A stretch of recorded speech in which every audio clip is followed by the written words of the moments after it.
بسم اللہ الرحمن الرحیم، السلام علیکم۔ کل بلاول سے ایک صحافی نے یہ سوال کر دیا کہ اسٹیبلشمنٹ سے کہیں آپ کی ڈیل تو نہیں ہوگی۔ بلاول بھٹو کے جیسے تن بدن میں آگ نہیں لگ گئی؟ کہا اس کے ثبوت لائیں کہ میری اسٹیبلشمنٹ سے کوئی ڈیل ہوئی ہے۔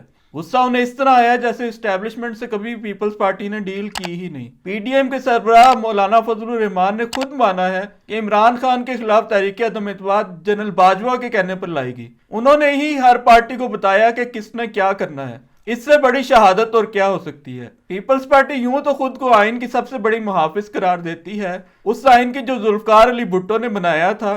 ادھر حال یہ تھا کہ ملک کی ایک بڑی سیاسی جماعت تحریک انصاف کو تباہ کر دیا گیا اور اسٹیبلشمنٹ کے ہاتھوں ملک ایک فاشسٹ ریاست بن کے رہ گیا، تو پیپلز پارٹی نے اف تک نہ کیا۔ اب خوشخبری یہ ہے کہ پیپلز پارٹی اور نون لیگ کے درمیان معاملات طے پا گئے ہیں۔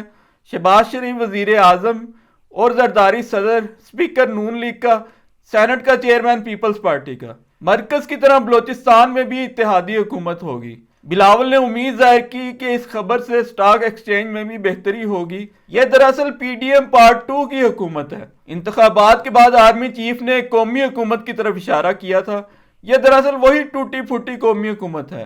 اس کے باوجود بلاول کہتے ہیں کہ اسٹیبلشمنٹ سے ڈیل کا ثبوت لائیے۔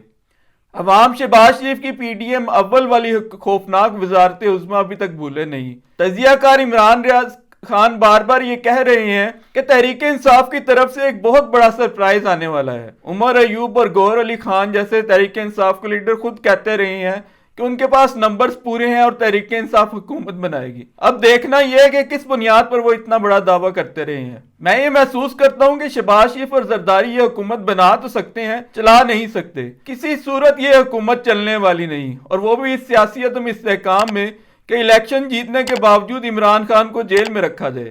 یہ دیوانے کا خواب ہے۔ ملک کا حال یہ ہو چکا کہ پیپلز پارٹی وفاقی وزارتیں نہیں لے رہی۔ یہ وہ وزارتیں ہیں جنہیں پانے کی خاطر سیاسی جماعتیں دیوانہ وار جدوجہد کرتی ہیں، اب انہیں کوئی لینے کو تیار نہیں۔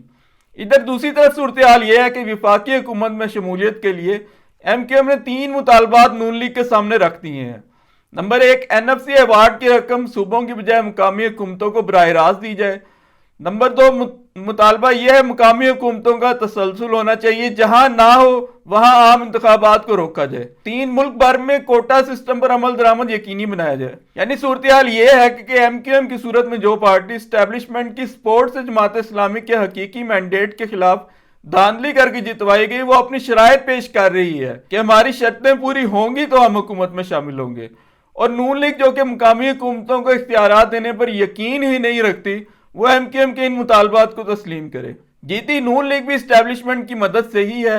یہ اس ملک میں جمہوریت کا حال ہے جو دنیا کی واحد اسلامی ایٹمی ریاست ہے۔ اس کے بعد ایم کیو ایم نے سندھ کے لیے گورنرشپ اور وزارتوں سے متعلق معاملات بھی نون لیگ کے سامنے رکھے، جیسے وفاقی حکومت میں شریک ہو کر وہ نون لیگ کی 7 نسلوں پر کوئی احسان کرنے والی ہے۔ اسلام آباد ہائی کورٹ کے جسٹس بابر ستار نے شہریار افریدی کیس میں ڈپٹی کمشنر اسلام آباد عرفان میمن کے خلاف توہین عدالت کیس کا تحریری حکم نامہ جاری کر دیا اور بدھ کے روز انہیں گرفتار کر کے پیش کرنے کا حکم جاری کر دیا۔ جسٹس بابر ستار بڑی جواں مردی سے اپنی آئینی اور قانونی ذمہ داریاں نبھا رہے ہیں۔ عرفان میمن ملک بھر کی بیوروکریسی کی طرح اسٹیبلشمنٹ کے احکامات پر عمل درآمد کرتے ہوئے تحریک انصاف کے ان لیڈروں کو گرفتار کر رہے تھے، عدالت نے جنہیں گرفتار نہ کرنے کا حکم جاری کیا تھا۔ اگر دوسرے جج صاحبان بھی اسی شجاعت کا مظاہرہ کرتے تو الیکشن میں بھی اتنی دھاندلی ہرگز نہ ہوتی۔ پورے ملک کی پولیس اور عدلیہ نے مگر طاقتوروں کے سامنے سر جھکا دیا، اور نتیجہ ہمارے سامنے ہے۔ ہمارا ملک جس صورتحال سے دوچار ہے، اس کے بارے میں رسالت مآب صلی اللہ علیہ وآلہ وسلم نے ارشاد فرمایا تھا کہ تباہ ہو گئی وہ قومیں جنہوں نے فقط اپنے کمزوروں کو سزا دی اور طاقتوروں کو معاف کر دیا۔ فوج نے ساری دنیا کو زرداری اور شریف خاندان کے خلاف ثبوت دکھانے کے بعد دونوں کو ہر جرم سے بری کر دیا، سارے کیسز ختم کر دیے، سزائیں ختم کر دی گئیں۔ اسٹیبلشمنٹ نے پی ڈی ایم بنائی، تحریک انصاف کی حکومت گرائی، عمران خان کو ناکردہ جرائم کی پاداش میں سزائیں سنائی، الیکشن چوری کر لیا گیا۔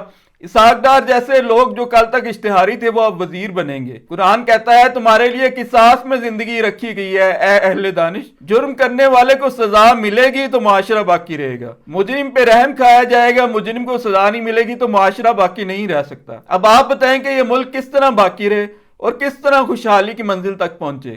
اس صورتحال میں جسٹس بابر ستار جیسے لوگ مبارکباد کے مستحق ہیں اور عرفان میمن جیسے ڈپٹی کمشنر جو طاقتوروں کے نوکر ہیں سزا کے مستحق۔ تحریک انصاف نے چیف الیکشن کمشنر کو متنازع قرار دیتے ہوئے مستعفی ہونے کا مطالبہ کر دیا اور یہ کہا کہ فارم 45 الیکشن کمیشن کی ذمہ داری ہے، فارم 45 کے مطابق نتائج جاری کیے جائیں۔ پی ٹی آئی دراصل قومی اسمبلی کی 180 سیٹیں جیتی ہے اور یہ امید بھی ظاہر کی کہ الیکشن کمیشن ہمیں ہماری مخصوص نشستیں دے دے گا۔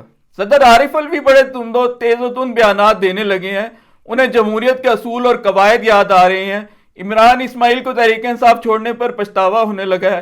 علی زیدی سمیت تحریک انصاف کو چھوڑنے والے ایک بار پھر ہوش پکڑے ہیں۔ ان سب سے گزارش ہے کہ جب ابتلا کا وقت تھا تب تو آپ کے منہ سے چون تک نہیں نکلی، اب جب ابتلا کا وقت گزر گیا تو اب آپ ایک بار پھر خطابت کے جوہر جھاڑتے ہوئے نمودار ہونے لگے ہیں۔ اب آپ کی کیا حیثیت، آپ کو تولا گیا اور آپ کم نکلے۔ صدر عارف الوی کو الیکشن کی تاریخ کا اعلان کرنا چاہیے تھا بجائے ایک تجویز چیف الیکشن کمشنر کو بھیجنے کے، اور اپنے عہدے کا فائدہ اٹھاتے ہوئے عمران خان کے خلاف ریاسی جبر کی دنیا بھر میں آشکار کرنا چاہیے تھا۔ اب عافیت میں بیٹھ کر اقوال زریں تو کوئی بھی ارشاد فرما سکتا ہے۔